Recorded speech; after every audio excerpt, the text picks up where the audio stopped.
2022 පන්තිට අදාළව අපි මේ වෙනකොට කතා කරමින් හිටියේ අපි මතකය එහෙම නැත්නම් භෞතික මතකය සහ virtual memory එක එහෙම නැත්නම් අත්‍ය මතකය අතර මේ ක්‍රියාත්මක වෙනකොට හුවමාරු කරන පිළිවෙල පිළිබඳව. එතකොට එතනදී අපි ගිය සතියේ මේ සටහන ඉදිරිපත් කරා. ඒ සටහනේදී අපි දැන් මේ වෙනකොට නැවත මතක් කර ගැනීමක් කරගන්න ඕන ඊළඟ කොටසට යනකොට ගණිත කොටස් තිබෙන නිසා. එතකොට දැන් ප්‍රධාන මතකයේ යම් මෘදුකාංගයක් ක්‍රියාත්මක වෙනකොට ඒක කොටස් වශයෙන් අන්තර්ගත වෙනවා. එතකොට ප්‍රධාන මතකයත් කුඩා ඒකකවලට වෙන් කර ගැනීමක් සිදු කරනවා. ඒ කුඩා ඒකකවලට වෙන් කර ගැනීම අපි ෆ්‍රේම් එකක් විදියට හඳුන්වනවා. රාමුවක් විදියට. එතකොට මෙතන තියෙනවා රාමු අංක 4ක් උදාහරණයට. ඒ වගේම virtual memory එකත් එහෙම නැත්නම් අපි අත්‍ය මතකයත් ඒහා සමානවම කොටස් වලට කැඩෙනවා. එතකොට ඒකෙදි ඒ කොටසකට අපි කියන්නේ page එකක්. එතකොට මේ ප්‍රධාන මතකයෙන් අත්‍ය මතකයට යම් දත්තයක් මාරු කරනකොට දැන් මෙතන අපි ගිය සතියේ කිව්ව විදිහට දෙවෙනි ෆ්‍රේම් එකේ තිබුණු data එක virtual memory එකේ 100 වෙනි page එකට transfer කරලා තියෙනවා. ඒ වගේම හතරවෙනි ෆ්‍රේම් එකේ තිබුණු data එක 102ට transfer කරලා තියෙනවා යම් හේතුවක් නිසා. නිතර මේ දෙක අතර හුවමාරු ක්‍රියාවන් වෙනවා. එතකොට මම පැහැදිලි කරා එතකොට මෙහෙම හුවමාරු වුණාම මේ හුවමාරුව පිළිබඳව කවුරු හරි ලියා ගන්න ඕනේ. හරියට නිකන් මේ කාමර දෙකක තියෙන තොරතුරු තැන් දෙකට එහෙට මෙහෙට බඩු මාරු කරනකොට සටහනක් පවත්වා ගන්න ඕනේ. පළවෙනි කාමරෙන් දෙවෙනි කාමරයට ගිහිල්ලා ඒක තියෙන්නේ කොතනද? ඒ වගේම දෙවෙනි කාමරේ ඉඳලා පළවෙනි කාමරයට එනකොට ඒක තියෙන්නේ කොතනද කියන එක සටහනක් පවත්වා ගැනීම වැදගත්. එතකොට අපි ඒකට කියනවා page table එක.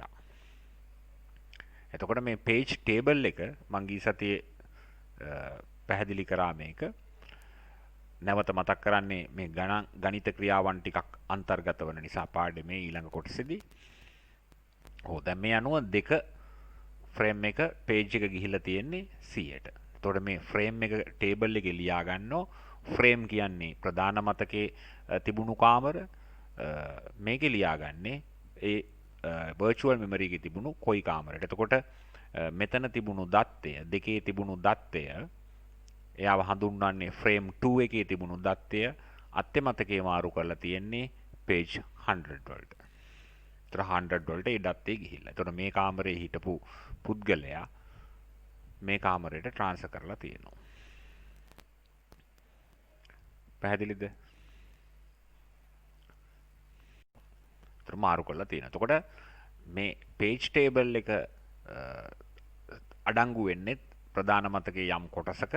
එතකොට මේ page table එකේ ලියාගන්නේ මේ ප්‍රධාන මතකයෙන් ඒ තොරතුරු අත්‍ය මතකයට යම් හේතුවක් නිසා මාරු කරපු ස්ථාන පිළිබඳ දත්තයන්. හරි. පැහැදිලිද? right. ඒ වගේම මම නැවත මේ කොටස කියන්න හේතුව අපි ගණිත ක්‍රියාවක් තිබෙන නිසා. right. එතකොට CPU එක සහ ප්‍රධාන මතකය අතර තොරතුරු ගෙනියන්න මාර්ග කොච්චරක් තියෙනවද? ඒකට අපි කියනවා යොමුගත කරන. එහෙම නැත්නම් යොමුව. එහෙම නැත්නම් අපි කියනවා address bus. ඒතර address bus එකක් තියෙනවා. ඒ කියන්නේ තොරතුරු ගෙනියන්න එපා මේකට. සකසනේ තියෙන එකකින් මේකට ගෙනියන්න ඕනේ, මේකට ගෙනියන්න ඕනේ. එතකොට මෙයාගේ පාවිච්චි කරන මාර්ග දෙකක්. සමහර සකසනවල 4ක්, සමහර ඒවල 8ක්, 16ක්, 32ක් යනාදී විහෙට වැඩි වෙන්න පුළුවන්. එතකොට ඒකටත් අපි සටහනක් දුන්නා. ඒක හොයාගන්නේ කොහොමද? ඒකේ දෙකේ බල ගුණාකාර වලින් ගත්තම හරි. එතකොට දැන් මේකේ මාර්ග දෙකයි නම් රැහන් දෙකයි නම් දෙකේ දෙක. එහෙනම් අපිට එකිනෙකට වෙනස් ඇඩ්‍රසස් 4ක් යවන්න පුළුවන්. ඒ විදිහට ගත්තොත් මාර්ගයේ පිටු 4ක් නම් ඒ කියන්නේ වයර් 4ක් තියෙනවා නම් දත්ත යන්න පාරවල් 4ක් තියෙනවා නම් එහෙනම් අපිට බයිට් එක ප්‍රමාණය යන්න පුළුවන් දෙකේ 4 වෙනි බලය. හරි. ඒ වගේම 2 වෙනි බලය. මෙතන එන්න ඕනේ 16. ඇඩ්‍රස් බස් 16ක් යන්න පුළුවන්. 2 8 256 210 1026 1220ක් 1024 එහෙම නැත්නම් 1 MB කියන්නත් පුළුවන්. 230ක් මෙගාබයිට් කියන්න පුළුවන්. එහෙම නැත්නම් 1 GB කියන්න පුළුවන්. එතකොට ඒ පෙන්වු කරන්නේ 30යි. මාර්ග 30ක්. මාර්ග 8ක්. මාර්ග 10ක්. මාර්ග 20ක්. මාර්ග 30ක්. එතකොට ඒකේ ඇති කරන්න පුළුවන් රටා ප්‍රමාණය බලන්න ඒකේ දෙකේ බල ප්‍රමාණයෙන් සඳහන් කරන්න ඕනේ. එතකොට 2 4 2 8 2 10 2 20 2 30. එතකොට යන්න පුළුවන් මාර්ග ප්‍රමාණය තමයි දර්ශකයේ විදිහට ගණන්නේ. හොඳ අවබෝධයක් ඕනේ ඊළඟ කොටසට යන්න. හරි. අපි අද පාඩමේ ඊළඟ අදියරට එමු. ඊළඟ අදියරේදී අපිට තිබෙනවා මේ කොටස් එහෙම නැත්නම් පිටු සහ ෆ්‍රේම්ස් පිළිබඳව ඒවා තොරතුරු මාරු වෙනකොට කොච්චර ධාරිතාවයන් තිබෙනවද? ඒ ධාරිතාවයන් ගණනය කරන්නේ කොහොමද කියන එක පිළිබඳ අවබෝධයක් අවශ්‍යයි. ගණිත ගැටලුත් වෙනවා. right. ඉස්සෙල්ලා දැන් අපි බලමු අද දවසේදී මම ටිකක් ලොකු කරගන්නම්. right.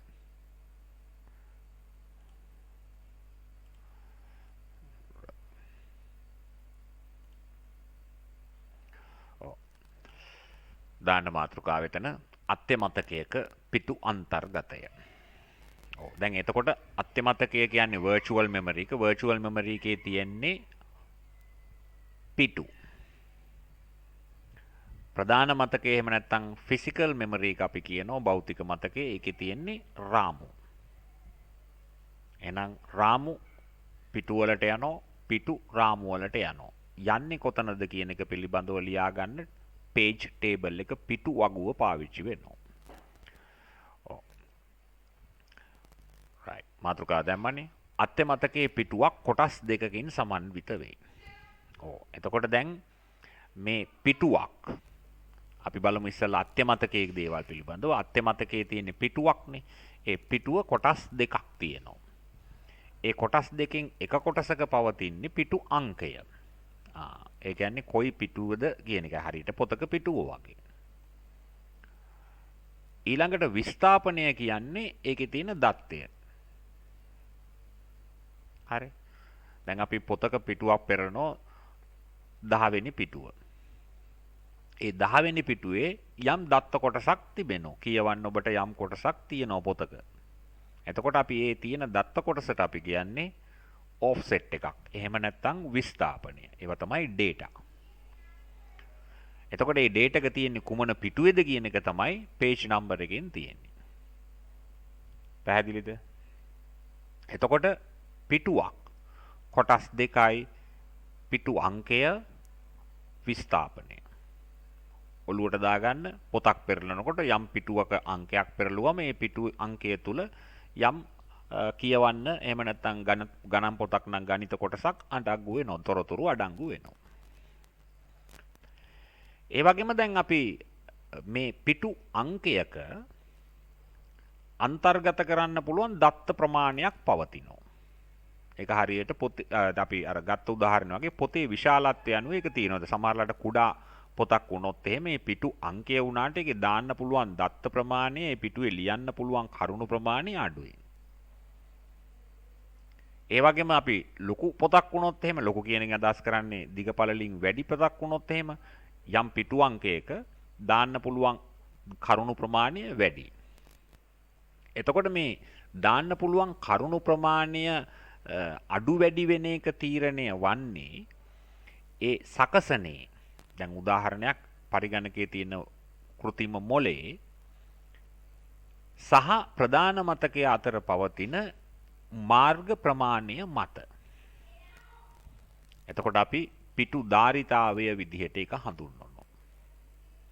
හරිනේ. එතකොට පිටුවක දාන්න පුළුවන් කරුණු අකුරු නම් ලියන්නේ අකුරු ධාරිතාවය. ඉලක්කම් ලියන්නේ ඉලක්කම් ධාරිතාවය. එතකොට ඒක තීරණය වෙනවා ඒ සකසනේ සහ ප්‍රධාන මතකයේ අතර පවතින ලිපින බ්‍රස් ප්‍රමාණය අනුව. එහෙම නැත්නම් තොරතුරු ගමන් කරන්න පුළුවන් මාර්ග ප්‍රමාණය මත. එතකොට මේකේ තියෙනවා මෙහි අන්තර්ගත කළ හැකි බිටු ප්‍රමාණයක් පවතී. එය තීරණය වන්නේ සකසනයක ඇති ලිපින බස් ප්‍රමාණය හා පිටු ධාරිතාවය අනුවය. කොච්චර ලොකු කොලයක්ද, කොච්චර වේගයකින් තොරතුරු මේකට ගේන්න පුළුවන් මාර්ග තියෙනවද? හරි. එතකොට ඒක තීරණය වෙනවා ධාරිතාවේ විදිහට. right. ඊළඟට අපි බලුවොත් පොඩි මාතෘකාවක් දාගන්න. අත්‍ය මතකයේ පිටුවක ධාරිතාවය හා භෞතික මතකයේ රාමුවක ධාරිතාවය. ඒ කියන්නේ දැන් අපි ගලපන්න යනවා මේ virtual memory එකේ තියෙන පිටුවකත් භෞතික මතකයේ එහෙම නැත්නම් මතකයේ තියෙන රාමුවත්. ඔබට මතක ඇති දැන් මීට කලින් පාඩමේ කිව්වා මේ දෙක අතර පොඩි සංසන්දනයක් අපි කරන්න යනවා. හැම වෙලාවෙදිම ওই දෙක නම් සමානයි. ඒ ඉඩ ප්‍රමාණයන් සමානයි. අපි ඒක ලියාගමු. අත්‍ය මතකයේ පිටුවක ධාරිතාවයක් පවතිනවා. දැන් ඉගෙන ගත්තනේ. එතකොට පිටුවක් ගත්තොත් පිටුවක යම් ධාරිතාවයක් තියෙනවා. ඒක තීරණය වෙනවා ඒ පිටුවේ තියෙන විශාලත්වය සහ සකසනේ තියෙන මාර්ග ප්‍රමාණය මත. එමගින් පිටුවක අන්තර්ගත කළ හැකි බිටු ප්‍රමාණය කොපමණද යන්න ප්‍රකාශ කළ හැකි වේ. හරිද? එහෙනම් පිටුවක ධාරිතාවයක් පවතිනවා. පිටුවක අන්තර්ගත කළ හැකි බිටු ප්‍රමාණය අපිට කියන්න පුළුවන්. ඒක හරිය වගේ යම් පොතක පිටුවක් පෙරළුවම ඒ පිටුවේ යම් ධාරිතාවයක් තියෙනවා. අපිට ඒකේ තියෙන අකුරු ගණන් කරලා අකුරු ධාරිතාවය ගැන කියන්න පුළුවන්. පැහැදිලිද? ඒ වගේම භෞතික මතකයේ පිටුවකද. ඒතර භෞතික මතකයේ පවතින පිටුවක් නෙමෙයි ඇත්තට කියනවා රාමුවක්. රාමුවකද ධාරිතාවයක් පවතී. රාමුවකද කියන එක තමයි මෙතනට වෙනස් කරගන්න. රාමුවකද ධාරිතාවයක් පවතී. එම ධාරිතාවයද බිටු වලින් ප්‍රකාශ කළ හැකිය. හරි. එතකොට භෞතික මතකයේ තියෙන පිටුවක ධාරිතාවයක් තියෙනවා. අපිටත් ඒක බිටු ධාරිතාවයන් වලින් ප්‍රකාශයටපත් කරන්න පුළුවන්. දත්ත කොච්චර ප්‍රමාණයක් තියෙනවද කියන එකයි. හරි. දැන් අපි තුමු සයිස් දෙකක පොත් දෙකක්. තේරුම් ගන්න අපි තව අදහසක් ගත්තොත් සයිස් දෙකක පොත් දෙකක්. දැන් ඒකේ අපි හිතමු එකක් පොඩි පොතක්. ඒ පොඩි පොත අපි ගමු භෞතික මතකයේ විදිහට. ලොකු පොත ගමු අපි virtual memory එකේ විදිහට. එතකොට දැන් ඔයා ඒ පොඩි පොතේ පස්වෙනි පිටුව පෙරළුවා. එතකොට මේ පොඩි පොතේ පිටුවේ විශාලත්වය අඩු නිසා ඒකේ යම් කරුණු ප්‍රමාණයක් තියෙනවා. දැන් ඒ කරුණු ටික ඔයා අර විශාලත්වයෙන් වැඩි පොතේ ලියන්න පටන් ගන්නවා.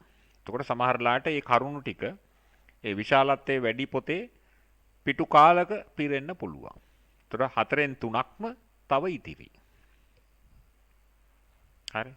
අන්න ඒ වගේ තමයි. එතකොට ධාරිතාවය අපිට සඳහන් කරන්න පුළුවන් හැකියාව පවතිනවා. මේ දෙක අතර වෙනස ඔබට තේරෙන්න ඕනේ. දැන් right. හරි. ඊට පස්සේ අපි කියලා තියෙනවා භෞතික මතකයේ රාමුවක ධාරිතාවය හා අත්‍ය මතකයේ පිටුවක ධාරිතාවය සමාන වේ.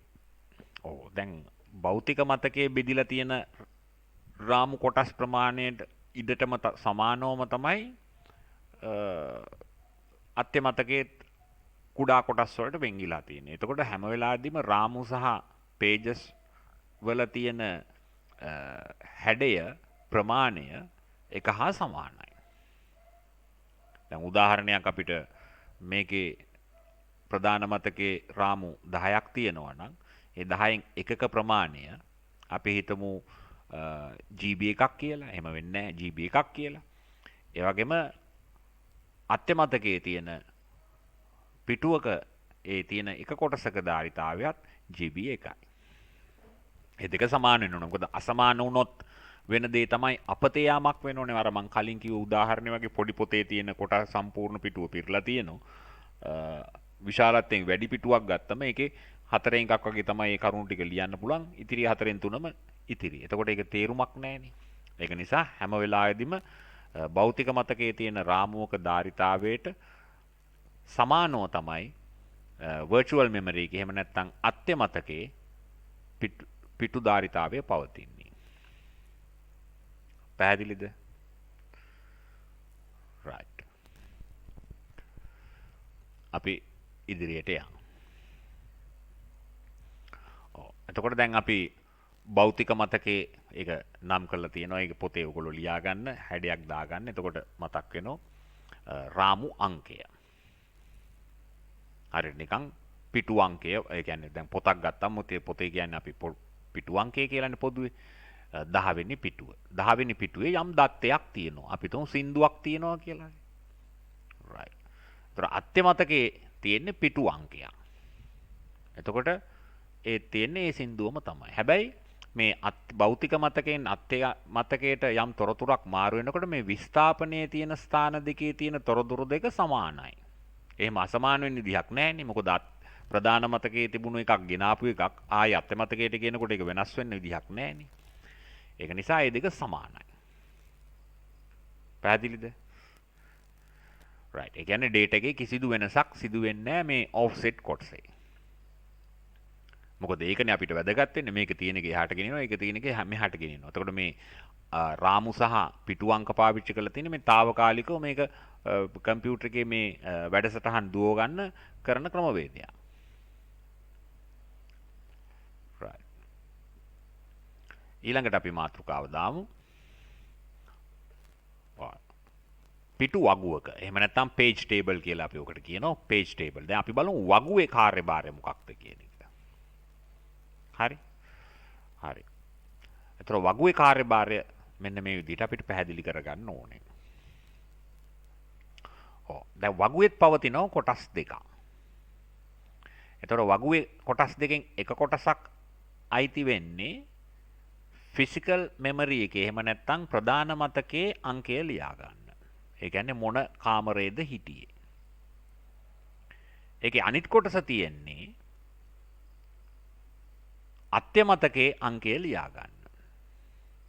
දැන් උදාහරණයක් අපි හිතමු ප්‍රධාන මතකයේ අපි 10 වෙනි පිටුවේ තිබුණු තොරතුරු ගෙනල්ලා දානවා අත්‍ය මතකයේ 25 වෙනි පිටුවට. එහෙම දාන්න පුළුවන් ප්‍රශ්නයක් නැහැනේ. හිස්නා. හරි. එතකොට මෙතන ඔබට අදහසක් දීලා තියෙනවා මේ රාමු අංකය තමයි මෙතන ලියවෙන්නේ. එතකොට මේ පැත්තේ ලියවෙන්නේ අත්‍ය මතකයේ පිටු අංකය. දැන් කලින් ගත්ත උදාහරණය 10යි 25යි. ඒතර 10යි 25යි තිබ්බම අපි තේරුම් ගන්න ඕනේ මේ 10 ප්‍රධාන මතකයේ රාමු අංකය 25 ඇවිල්ලා අත්‍ය මතකයේ පිටු අංකය. කෝකෙන් කෝකටද ගියේ? හරි. ඒ වගේම දැන් මේ ඊතලේ දාලා පෙන්눔 කරලා තියෙන්නේ මේ විස්ථාපනය වෙන. එහෙම නැත්නම් data එක තියෙන්නේ මේකෙනේ. ක්‍රියායනයට අදාළ එහෙම නැත්නම් මෘදුකාංගයට අදාළ අවශ්‍ය කරන තොරතුරු තියෙන්නේ මේකෙනේ. ඒ තොරතුරම තමයි මේකට එන්නේ. ඒක නිසා මේ තියෙන අවස්ථා දෙක සමරූපී. එකම දත්තය පවතින්නේ. හරි. ඒකත් ඒ විදිහට පැහැදිලිව ඇඳ ගන්න. තේරුම් අරගෙන පැහැදිලිව ඇඳ ගන්න. ඔක ලොකු අදහසක් ගන්න ඕනේ නැහැ. මේ වචන නිසානේ ඔයගලන්ට ගැටලුව තියෙන්නේ. නිකක් ඔයාට කියනවා එක පෙට්ටියක තියෙන දේවල් තව පෙට්ටියකට මාරු කරන්න. එතකොට ඔකට අනුපිළිවෙලකුත් දාගන්න කියනවා. තිබ්බේ කොතනින්ද කියන එක අදහස් කරනවා. හරි. එතකොට මේ වගුවක් ගහ ගන්නෝ අරකින් මම මේක කාමරෙන් ගත්තා. මම ඒක ගිහිල්ලා මේ පෙට්ටියේ මේ කාමරයට යෙදුවා. එතකොට ඒකට අදාළ අංක දෙක දාගත්තම හොයාගන්න පුළුවන්. පහේ තිබුණ එක තියෙන්නේ 10, 6 තිබුණ එක තියෙන්නේ 25, 3 තිබුණ එක තියෙන්නේ 100 කියලා ටක් ගාලා ලියා ගන්න වගුවක් තියෙනවා. එච්චරයි.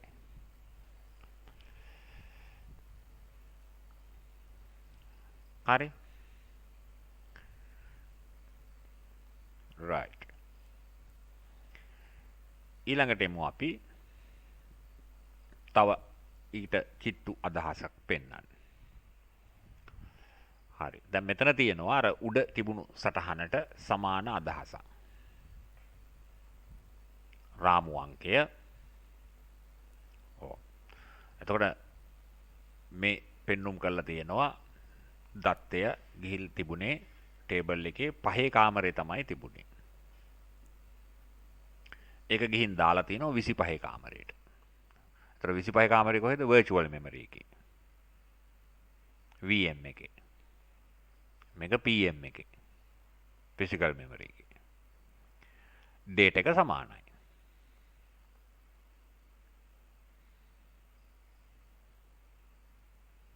හරි. right. දැන් අපි ගණිත ක්‍රියාවන් වලට එනවා මේ සමහරව තියෙන ගැටලු. දැන් මේ ගැටලු වලදී අපේ විභාගෙදී ගොඩක් ප්‍රබලව අහනවා මේ ප්‍රබලව මේ ප්‍රශ්න පිළිබඳව පොඩි දෙයක් තියෙන පොඩි අදහසක් එකතු කරන්න වැඩි කරන්න බෙදන්න වගේ ක්‍රියාවන් තියෙන්නේ මේ කාමරවල ධාරිතාවයන් හොයන්න වගේ දේවල්. ඒක හිසට කරදරයක් කරගන්න එපා. ඒක තමයි මේ විෂයේ තියෙන වැදගත් තැන්. ඔව්. දැන් page table size එක පිටු වගුවේ ධාරිතාවය කොහොමද හොයන්නේ? දැන් අපි අර බඩුමුට්ටු කාමර දෙකෙන් එහෙම නැත්නම් ස්ථාන දෙකෙන් හුවමාරු කරනකොට මේ ස්ථාන දෙකේ තියෙන බඩු හුවමාරු කරන ඒවා පිළිබඳව ලියන්න කොච්චර size පොතක් ඕනේද? හරි. ආන්නේ වගේ අදහසක්. එතකොට පිටු වගුවේ ධාරිතාවය ගණනය කරන්න සමහරලාට ගැටලු වල දෙනවා. එතකොට පිටු වගුවේ ධාරිතාවය අපි ගණනය කරන්නේ logical address space ප්‍රමාණය. ඒ කියන්නේ තාර්කිකව අපිට ලබා ගන්න පුළුවන් යවන්න පුළුවන් address ප්‍රමාණය. කොච්චරද කියලා ගණනය කරගන්නවා. ඒක පිටුවේ තියෙන ධාරිතාවයෙන් බෙදුවම අපිට හොයාගන්න පුළුවන්නේ කොච්චර දාන්නේ කියලා. හරි. එතකොට අපි page table size එක ගණනය කරනකොට සමහර වෙලාවට entry size එකත් අවශ්‍යයි. සමහරවිට අපිට ගැටලු වලදී දෙනවා page table එකේ දැනට තියෙන තත්ත්වය මෙන්න මේකයි. එතකොට අපි ඒකේ ಗುಣ කර ගැනීමක් ඕනේ. එහෙම වුණාම අපිට හොයාගන්න පුළුවන් page table එකේ size එක. කොටින්ම කිව්වොත් logical address space එකේ size එක බෙදන්න ඕනේ page size එකෙන්. ඒක හරියට නිකන් තාර්කිකව අපිට දත්ත දාන්න පුළුවන් ප්‍රමාණයක් කියනවා. එතකොට අපි බලනවා ඒ දත්ත දාන්න පුළුවන් එයා කියනවා right මෙච්චර මෙගාබයිට් ප්‍රමාණයක දත්ත ප්‍රමාණයක් තියෙනවා. එතකොට ඔයාට දීලා තියෙන ටේබල් එකේ page size එක බලනවා right page size එක ඒකක දාන්න පුළුවන්. ඔව් දාන්න පුළුවන් page size එකේ ප්‍රමාණය බලනවා. එතකොට අපි හිතමු අපි ගාව තියෙනවා වචන 1000ක තොරතුරු ටිකක් අපි වචන වලින් ගමු. එතකොට පාවිච්චි කරන වගුවේ එක පිටුවක දාන්න පුළුවන් වචන 100යි. ඒතර ඒක බෙදුවම අපිට බලා ගන්න පුළුවන් කොපමණ ප්‍රමාණයක් පිටු මේ සඳහා එහෙම නැත්නම් ටේබල් එකේ කොච්චර ලයින්ස් ප්‍රමාණයක් වැය වෙනවද. ඒ වගේම මේකේ එන්ට්‍රීස් ප්‍රමාණයෙන් වැඩි කරපුවම ඒ කියන්නේ එක පිටුවක දාන ප්‍රමාණයෙන් වැඩි කරපුවම අපිට page එකේ විශාලත්වය එහෙම නැත්නම් page table එකේ size එක ගැන සඳහනක් කියන්න පුළුවන්. හරි. අපි උදාහරණයක් අරගෙන බලමු මේ විදිහට. සකසනයක බිටු 32ක අත්‍ය මතකයක් ඇත. එතකොට 32 bits කියන එකෙන් අදහස් කරන්නේ බිටු 32ක්. එතකොට ඒකේ වෙන්න පුළුවන් ආකාර ප්‍රමාණය අතිවිශාල ප්‍රමාණයක්. හරිද? සකසනයක බිටු 32ක අත්‍ය මතකයක් ඇත. ඒ කියන්නේ මාර්ග 32ක්. අපි හිත වගේ අදහසක්. හරි. එමම පරිගණකයේ අත්‍ය මතකයේ ධාරිතාවය GB 2යි. එතකොට virtual memory එක සකස් කරලා තියෙනවා GB 2කට. එතකොට GB 2ක් කියන එක අපි දෙකේ දර්ශක වලින් සඳහන් කරොත් 211යිනේ. ඔව් 211 වෙනි බලය. හරි GB එකක් කියන්නේ 1024යි 1024 දෙකෙන් වැඩුණොත් 2048යි. එතකොට දෙකේ 11 වෙනි බලය කියන්නේ 2048යි. ඇයි දෙකේ 10 1024යි දෙකේ 11 2048. එතකොට මේ දෙක සමාන තත්වයක් තියෙන මම පෙන්눔 කරලා තියෙන්නේ මෙතන. right. පිටු වගුවේ විශාලත්වය බිටු 4කින්. පිටුවකට දාන්න පුළුවන් වචන 4ක් කියනවා වගේ. අත්‍යමතකයේ පිටුවක විශාලත්වය හරි අත්‍යමතකයේ පිටුවක විශාලත්වය මේකේ දීලා තිනවා කිලෝබිටු කිලෝබයිට් 2ක් කිලෝබයිට් 2ක විශාලත්වයක් ඉඩකඩක් තියෙනවා නම් පිටු වගුවේ ධාරිතා පේජ් ටේබල් එකේ ධාරිතාවය කොපමණ වේද right එතකොට අපි ඉහත තියෙන සූත්‍රයට ඒක ආදේශ කරමු අපි එහෙනම් page table size එක සමානයි 2යි GB GB දෙකක ධාරිතාවයක් අත්‍යමතකයේ තියෙනවා logical address space එක තාර්කිකව හදාගන්න තාර්කික ප්‍රදේශය කියන්නේ අර logical address space එක ඒක මනක් කල්පිතව තියෙන්නේ එතකොට කම්පියුටර් එක off වුණාම ඒ මතකය ක්‍රියාවිරහිත වෙනවා right එතකොට පිටුවක ධාරිතාවය බෙදන්න ඕනේ. පිටුවක ධාරිතාවය මේකේ දීලා තියෙනවා කිලෝබිටු කීයක්ද? 2ක්. කිලෝබයිට් 2යි. එතකොට පිටු වගුවේ විශාලත්වය තියෙන්නේ 4යි. හරි දාන්න පුළුවන් පිටු වගුවේ 4 බැගින්. කිලෝබයිට් 2 ඒවා දාන්න බෑ. 4 බැගින් තමයි දාන්න පුළුවන්. ඒක නිසා තමයි අපි ඒක 4ෙන් ගුණ කරන්නේ. එතකොට ඒක සුළු කරලා බලන්න පුළුවන්. එතකොට මේක එක ධාරිතාවයකට ගේන්න. ඒක ඔයා බයිට් වලින් හදන්න, ගාන තියෙන දත් වලට අනුව, එහෙම නැත්නම් බිටු වලින් හදන්න, එහෙම නැත්නම් MB වලින් හදන්න, Tamanට පහසු ක්‍රමයකට හදන්න. හැබැයි එකම ඒකකයකට ගෙනල්ලා සුළු කරන්න ඕනේ. එතකොට මම GB මම මේක බිටු කරගන්නවා. එහෙනම් GB දෙකක් දෙක වැඩි කරනවා GB කිලෝබයිට් කරන්න මෙගාබයිට් කරනවා මෙගාබයිට් 1024යි ඉතින් වැඩි වෙන්න ඕනේ මෙගාබයිට් කිලෝබයිට් කරන්න ඕනේ හරි ඒතර GB MB වලට හරවන්න ඕනේ MB කිලෝබයිට් වලට හරවන්න ඕනේ කිලෝබයිට් බිට්ස් වලට හරවන්න ඕනේ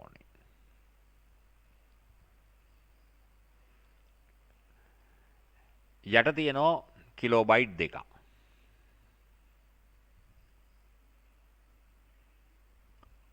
පැහැදිලිද? එහෙනම් 2 වැඩි කරනවා 1024න් බයිට් බිට්ස්. right. එතකොට ඒ අනුව අපි ඔක සුළු කරලා බැලුවම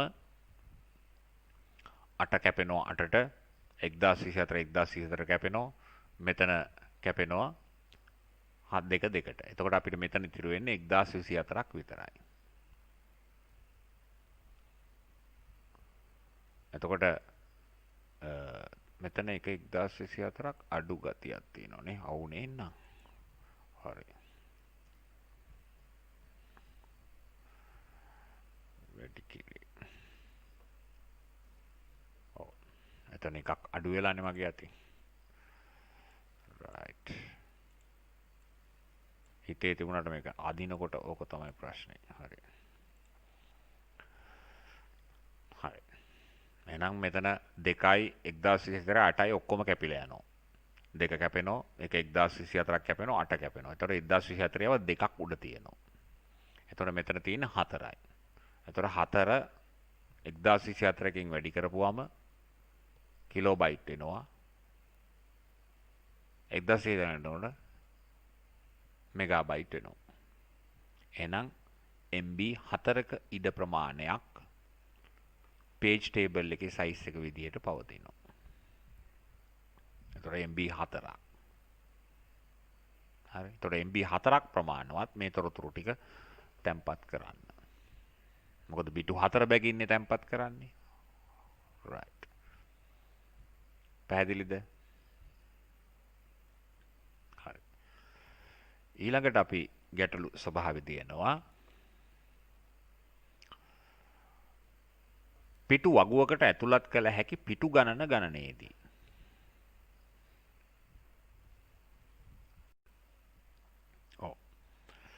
පිටු වගුවකට ඇතුළත් කළ හැකි පිටු ගණන ගණනය කරන හැටි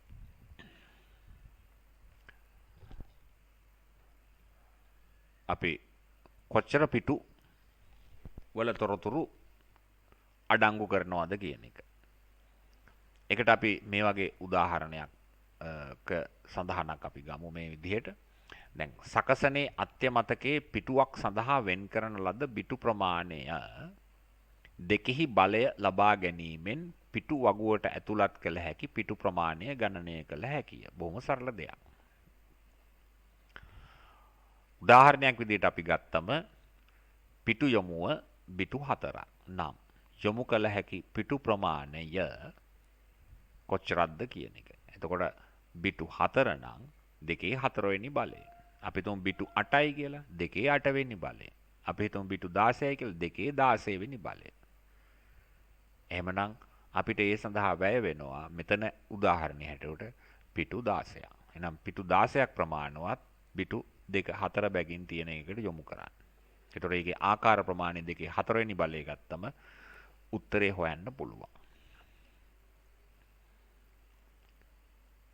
පැහැදිලිද?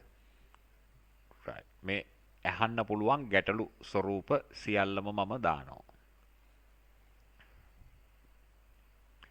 right. ඊළඟට බලුවොත් අපි අත්‍ය මතකයේ පිටුවක විශාලත්වය හා විස්ථාපන ධාරිතාවය ගණන් කිරීම. දැන් අත්‍ය මතකයේ පැත්තට ගියොත් මතකයේ පිටුවක විශාලත්වය. අත්‍ය මතකයේ තියෙන පිටුවක්නේ.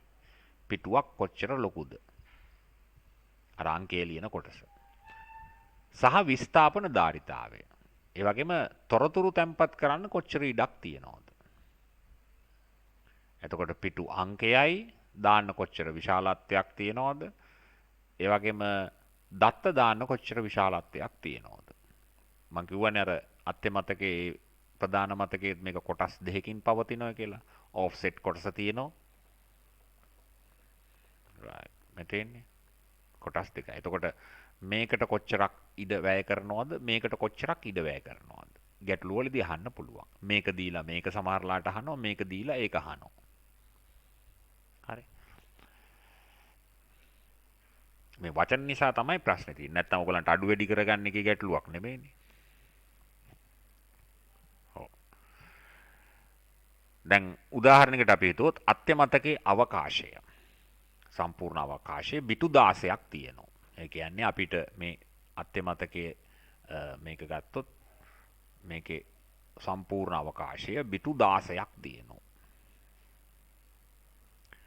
ඒ 16න් බොහොම සරල දේවල්. 16කි. සකසනේ යොමු බිටු ගණන 6කි. සකසනයෙන් එන මාර්ග ප්‍රමාණය 6යි. නම් විස්ථාපනයට කොච්චරක් ගිහිලාද? ඉතින් ඕකෙන් ඒක අඩු කරපුවම හරි. ඒකෙන් අදහස් කරන්නේ 16න් සකසනේ බිටු ප්‍රමාණය අඩු කරපු ගමන් 10යි. එතකොට විස්ථාපනය සඳහා තියෙනවා බිටු 10ක්. එහෙනම් අවකාශයේ 16න් අඩු කරන්න ඕනේ යොමු බිටු ගාන. හරි. එහෙනම් ඉතිරි වෙනවා අපිට 10ක්. ඒ 10 තමයි දත්ත දාන්න ඉතිරි වෙන ප්‍රමාණය. එහෙනම් 10න් 16ක් අඩු කරන්න බිටු 16. ඒතර විස්ථාපන අවකාශය සමාන අත්‍ය මතකයේ බිටු අවකාශය සකසනේ බිටු යොමුව.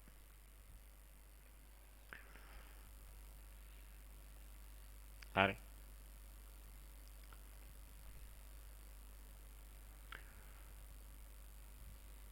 right. අපි තව ගැටලුවකට යන්. අත්‍ය මතකයේ අවකාශ බිටු 32කි. 32 bits තියෙනවා අත්‍ය මතකයේ අවකාශය. හොඳ කල්පනාවෙන් ඉන්න. සම්පූර්ණ අවකාශය. ඒ කියන්නේ virtual memory එකේ අවකාශය. සකසනයක පිටුවක විශාලත්වය කිලෝ බිටු 4ක්. කිලෝ බයිට් 4ක් තමයි පිටුවක විශාලත්වය. අත්‍ය පිටු යොමුවේ විශාලත්වය හා විස්ථාපනය ගණනය කරන්න. ඒ කියන්නේ අත්‍ය මතකයේ පිටු යොමුවේ විශාලත්වය ඒ නම්බර් එක දාන්න තියෙන තැන සහ දත්තය දාන්න තියෙන තැනේ විශාලත්වයන් වෙන වෙනම ගණනය කරන්න කියනවා. මම ඒකට උපදෙස් දීලා තියෙනවා. පිටුවක විශාලත්වය සෑම විටම විස්ථාපනයේ විශාලත්වයට සමානයි. හරි. පිටුවේ විශාලත්වය විස්ථාපන විශාලත්වය දෙකට සමාන වෙනවා. ඒ අනුව පිටුවක විශාලත්වය කිලෝ බිටු 4ක් බැවින්. ඒක අපිට ලියන්න පුළුවන් එතකොට 2/12යි. බිට් කරන්න ඕනේ. right. 2/12යි. පැහැදිලිද? 1024ක් කියන්නේ එතන 2/10යි. 4 කියන්නේ 2 දෙවෙනි බලය. එතකොට අපිට ඒක ලියන්න පුළුවන් 2/12 වෙනි බලය කියලා. හරි. එතකොට අපිට තිබුණා මෙතන පිටු අවකාශයේ 32ක්. 32ක් කියන්නේ 2/32 වෙනි බලයනේ. ආන්න එක තේරුම් ගන්න ඕනේ. අර මුලදිම සඳහන් කරේ 2/32 වෙනි බලය. එහෙනම් 2/32කින් 2/12ක් අඩු කරන්න. එතකොට ඉතිරි වෙන කොටස තමයි අපිට ගන්න වෙන්නේ.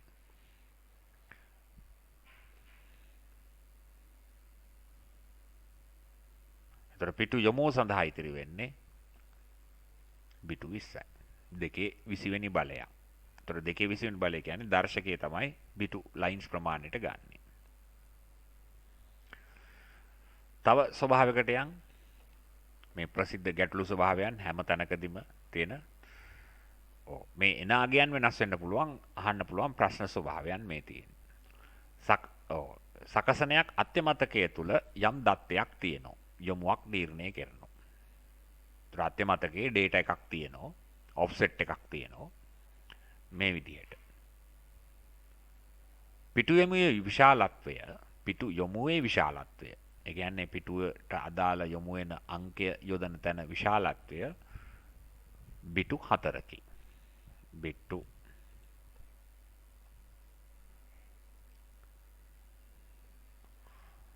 4ක්. ඒ අනුව විස්ථාපනය ගණනය කරන්න. අංකේ දාන තැනට ඉඩ කොච්චරද? ඒක දීලා තියෙනවා. විස්ථාපනයට යන ඉඩ කොච්චරද? ඉතින් ඒකට මේ තියෙන data එකේ ප්‍රමාණයනේ. එහෙනම් data එකේ ගණන් කරන්න කීයක් තියෙනවද bits? 1යි 2යි මේක දීලා තියෙන දැන් bit වලින් නෙමේ data එක දීලා තියෙනවා. 1යි 2යි 3යි 4යි 5යි 6යි 7යි 8යි 10යි 11යි 12යි 13යි 14යි 15යි 16ක් තියෙනවා. එහෙනම් කීයක්ද? 2/16ක්. එතන 12 නෙමේ 16. හරි. හරි. එහෙනම් අත්‍යමතකයේ බිටු ප්‍රමාණය 16යි. ඒ අතරින් පිටු යොමුවට යන්නේ පිටුවේ අංකය යොදන්න යන්නේ බිටු 4යිලු. එහෙනම් ඉතිරි වෙනවා කීයක්ද? 16න් 4ක් ගියාම 12යි.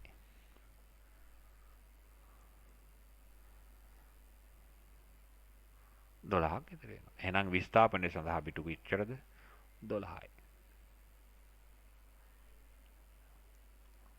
හරි.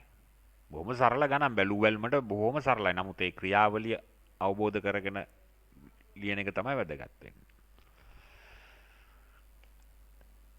මේක තේරුම් නැතුනොත් අපි තවත් දවසකදී එහෙම නැත්නම් අදහසක් විදිහට තවත් තේරුම් ගන්න බලන්න ඕනේ. මොකද මේක අනිවාර්යයෙන්ම විභාග ගැටළු වල දෙනවා. රචනා ප්‍රශ්න වල දෙනවාමයි තමයි. මම ඔයගලන්ට අර මේ වෙනකොට අද ඉඳලා ගන්න පුළුවන්කම තිබුණා අර වාර පරීක්ෂණේ. ඒ කියන්නේ මේ වෙනකොට කරලා තියෙන පොඩි පරීක්ෂණයකට ලක් කරන පේපර් එක මම ඒක 14 වෙනිදා ගන්න කියලා මැසේජ් එක දාලා ඇති. කවුරුවත් ඇවිල්ලා අරගෙන ගියේ නැහැ. හෙටත් ඔයගලන්ට පුළුවන් ඒක අරගෙන යන්න. අරගෙන ගිහිල්ලා වැඩ කරන්න. නැත්තම් ඒ ගෙදර නිකම්ම ඉන්නේ නිකන් ඉන්නවා කියන වෙනත් විෂයන් කරනවා. නමුත් අර පේපර් ක්වොලිෆිකේෂන් වලට ඕන කරන දේවල් හදන්න ඕනේ. ඒවා නිතර පුහුණු වෙන්න ඕනේ. ඒතකොට පුහුණු වෙනකොට තමයි ඒක හරියන්නේ.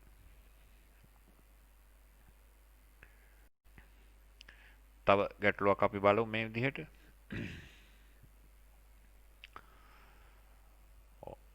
පරිගණකයක මතක යොමු බයිට් එකකි. කියන දේවල් ඉස්සෙල්ලා තේරුම් ගන්න. මතක යොමුව.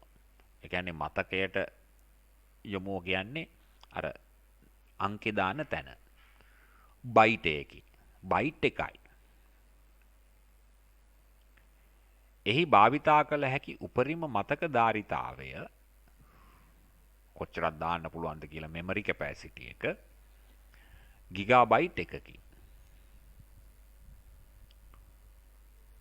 මෙහි යොමු බසයේ ඒකට යොමු කරන බසය කියන එකෙන් අදහස් කරන්නේ අර එකිනෙක සම්බන්ධ වෙන මාර්ග යොමු බසයේ අවම පළල බිටු වලින් ගණනය කරන්න. මේක කියවුවම ඔයගලන්ට තේරෙනවා කිසිම අගක් මුලක් නැති එහෙම නැත්නම් කිසි වැදගම්මකට නැති ප්‍රශ්නයක් කියලා. මොකද හේතුව අර ඒකේ දීලා තියෙන බයිට ප්‍රමාණය අපිට වැදගත් වෙන්නේ නැහැ මේ ගාන හදන. මේ වහෙන් ඔරුව අහලා තියෙන වෙන කතන්දරයක්. දැන් මේකේ ප්‍රධාන මතකයේ ප්‍රමාණය කොච්චරද? ගිගාබයිට් 1යි. ඒ කියන්නේ නම් අපි කියනවා 2 වෙනි බලයක් කියලා. හරි. 2/10යි. එතකොට සකසනය හා මතකයේ අතර තියෙන ලිපින බස් ප්‍රමාණය එතකොට අපිට වෙන්නේ කීයද? 10යි. උත්තරේ ඔච්චරයි. බෙදන්න කරන්න අවශ්‍ය වෙන්නේ නැහැ.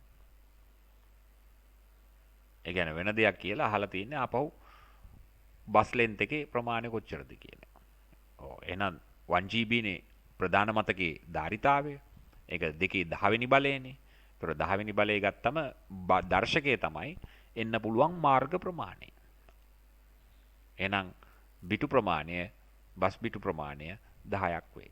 එහෙනම් බස් විත් එක එහෙම නැත්නම් data බස් විත් එක එහෙම නැත්නම් ඇඩ්‍රස් බස් ලිපින ප්‍රමාණය 10යි. හරි. ඒතර ඔය ගැටලු නැවත නැවත කරන්න මේ ගැටලුව කරනකොට යම් අදහසක් ඔයාලට ඔලුවට එන්නේ නැත්නම් නැවත අර මෙන්න මේ කොටස් ටික ගිය සතියේ පාඩමේ අන්තිම කොටස් ටික නැවත කියවලා තේරුම් අරගෙන වැඩ කරන්න. හරි. ඒතර සාරාංශයක් විදිහට ගත්තොත් ඔතනින් පාඩමේ කොටස ඉවර වෙනවා. එහෙම නැත්නම් ඔයගොල්ලන්ගේ ඔය 5 වෙනි ඒකකය සම්පූර්ණ වෙනවා. අනිවාර්යයෙන්ම විෂය මාලාව තුළ මේ විධාන පද්ධතිවල ක්‍රියාවලි පිළිබඳව ඒවල තියෙන වචන හැම එකකම තියෙන සංසිද්ධීන් ඒ වගේම ක්‍රියාත්මක වන අර රූප සටහනේ ක්‍රියාවලි පිළිබඳව හොඳ මතකයක් අවශ්‍යයි. මොකද හේතුව පේපර් එකක් ගත්තම දැනට උනත් ඕගොල්ලෝ ඒ පේපර් එකක් අරගෙන බලන්න වැඩිපුර ප්‍රශ්න ප්‍රමාණයක් ඔය තුලින් දාලා තියෙනවා. හේතුව ළමයි අඩුවෙන් බලන තැනක් නිසා අකමැති.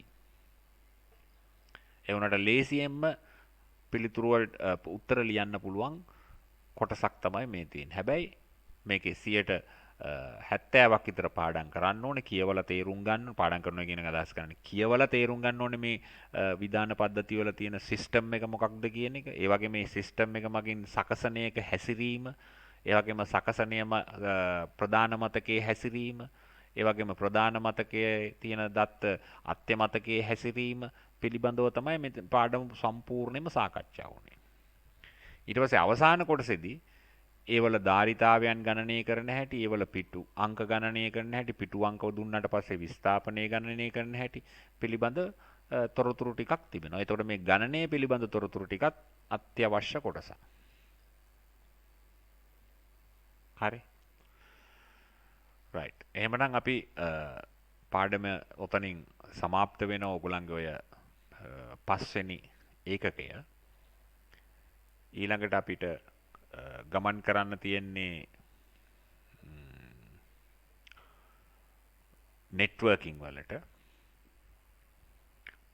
එහෙම නැත්නම් අපිට සාමාන්‍ය පරිදි තිබුණා නම් අපිට පැකේජ් එකක් තමයි දැන් ඊළඟට ඕගලන්ට ඇත්තටම කරන්න තියෙන්නේ. ඒ කියන්නේ HTML CSS වගේ පැකේජස් ටික. ඒවා කරන්න අපි පළමු පන්ති ආරම්භ කරාට පස්සේ මොකද මේ ක්‍රමයට අපිට ගොඩක් වෙලාවට අර තියරි කොටස් උගන්වන්න ලේසි. ප්‍රායෝගික කොටස් අපිට සිද්ධ කරනකොට බෝඩ් එක අවශ්‍යයි. ඒ වගේම ඕගලන්ගේ තියෙන කෝඩ්ස් ලියන ගැටලු අවශ්‍ය වෙනවා. ඒ ක්‍රියාකාරකම් මුහුණට මුහුණ පන්තියකදී කරන එක තමයි සාර්ථක. ඒක නිසා අපි නැවත තියරි කොටසක් තියෙන පාඩමක් සහ විශාල ගණනේ දැන් ওই නෙට්වර්කින් කියන්නේ ඕගලන්ගේ විෂයකකයේ තියෙන විශාලතම පාඩමක්. එතකොට මේකෙන් යම් කොටසක් ඕගොල්ලෝ බහුතරයක් අපේ පන්ති කිසිම කෙනෙක් නැහැනේ IT නොකරපු. බහුතරයක් ඔය 10 වසරදී ජාල පිළිබඳව යම් අවබෝධයක් අන්තර්ජාල පිළිබඳ යම් අවබෝධයක් ලබා ගත්තා. ඒ උඩින් පේන ක්‍රියාවලි ව්‍යුහය තමයි ඔයගොල්ලෝ දැනගත්තේ. දැන් මතක ඇතිනේ විධාන පද්ධතිත් අපි 10 වසරේ ඉගෙන ගත්තා. ඒතොර ඒකෙදිත් අපි උඩින් විධාන පද්ධති වල ස්වරූපයේ වර්ග ඒවල ක්‍රියාත්මක වෙන තැන් පිළිබඳව තමයි ලියන්න තිබුණා. නමුත් දැන් අපි මේක තුලදී ඇත්තටම විධාන පද්ධතියක් ඇතු පරිගණකයේ තුලදී මොකද වෙන්නේ මොනවද කරන්නේ කියන එක හොයා බැලුවා. ඒ කියන්නේ ගේ ඇතුළට රිංගලා බැලුවා මොකද කරන්නේ කියන එක. වටා පිටාව නෙමෙයි. ඒ වගේම දැන් නෙට්වර්කින් පාඩමෙදිත් එහෙම තමයි ඕගලන්ගේ 10 වසර ඉගෙන ගත්ත කොටසුත් එතන තිබෙනවා. ඒ කියන්නේ ජාල ආකෘති, ජාල ක්‍රම. ඊට පස්සේ තියෙනවා විශාල ගණනය කිරීම කොටස්. නෙට්වර්ක්ස් වල මේවා ජාල වල පරිගණක දාන්නේ කොහොමද? කොච්චර දාන්න පුළුවන්ද? සර්වර්ස් කොච්චර දාන්න පුළුවන්ද? ඒව පිළිබඳව ගණනය කිරීම පාඩමකුත් අන්තර්ගත වෙනවා. එතකොට ඕගලන්ගේ තියෙන පාඩම් වලින් විශාලතම පාඩමක් තමයි නෙට්වර්කින් පාඩම. එතකොට මේ පාඩමේ අවසාන වෙනකොට අපිට ගොඩක් වෙලාවට පුළුවන් වෙයි නැවත පන්ති ආරම්භ කරන්න. එහෙම වුණොත් ඒ ජාල පාඩමේ මුල් කොටස් ගණනාවක් තියෙනවා. ඒ කොටස් ගණනාවෙන් කොටසක් ඉවර කරලා අපිට HTML එහෙම නැත්නම් සාමාන්‍ය පාසල් ගියා නම් ඔයගලන්ට HTML lesson තමයි ඊළඟට ආරම්භ කරන්න තියෙන්නේ. ඒ කියන්නේ ඒක practical subject එකක්. සහ CSS ඒ වගේම PHP ඒ කියන්නේ programming languages පිළිබඳව ක්‍රියාවලි මෙහෙවන හැටි. එහෙමනම් අපි එතකන් ඊළඟ පාඩමට එනකන් මේ කොටස් ටික නැවත බලන්න. අර දීලා තියෙන පේපර් එක අරගෙන ගිහිල්ලා වැඩ කටයුතු කරන්න. ඒ මැසේජ් එකක් දාපුවම මේකට මොකක් හරි අනුගත වීමක් වෙන්න එනවද නැද්ද? ඒ කියන්නේ ඉක්මනින් ඇවිල්ලා ඒක අරගෙන යන්න. එතකොට තමයි අර කරන්න පුළුවන්. නැත්නම් ඒක මට සාකච්ඡා කරන්න හෝ ක්‍රියාවලියක් කරන්න බැරිනෝ. මොකද එක එක්කෙනා සති කීපයක් තුල පේපර් එකක් ටියුට් එක දුන්නා මේ කරන්න දෙන ටියුට් එක අරගෙන ගියේ නැතුනම සති ගාණක් යනවා. ඔක්කොම ගත්තට පස්සේනේ මට මේකේ උත්තර කියන්න වෙන්නේ. නැත්නම් නැතුව කියන්න බෑ. හරි. එහෙමනම් සියලු දෙනාටම සුබ දවසක්.